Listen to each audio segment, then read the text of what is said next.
May mga nahuli na namang iligal na dumaan sa EDSA busway. Isa sa kanila, motorcycle rider na nag-counterflow pa para takasan ng mga otoridad. Narito ang aking report. Sa kagustong umiwas sa hulihan ng traffic violator sa EDSA, nag-counterflow ang motoristang ito sa ibabaw pa man din ng abalang northbound ng Santolan Flyover.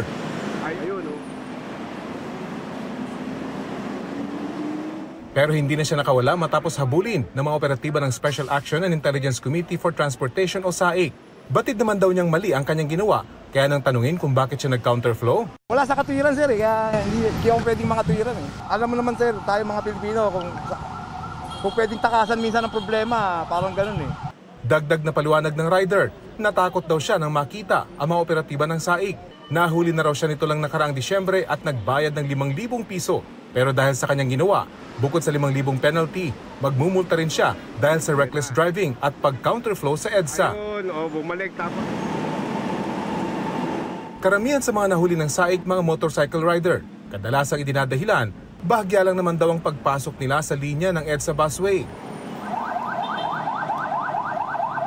Hindi rin ligtas maging ang ambulansyang ito na bagamat may pasyente, hindi naman daw emergency case kaya sinita at tinikitan pa rin ng SAIC. Paalala ng SAIC, hindi lahat ng ambulansyang may sakay na pasyente pwedeng dumaan sa busway. Tanging yung mga may matinding emergency lang daw ang kanilang pinalulusot. Sa loob lang ng mahigit 2 oras na operasyon, 30 violators agad ang nahuli ng mga operatiba ng SAIC. Rafi Tima nagbabalita para sa GMA Integrated News.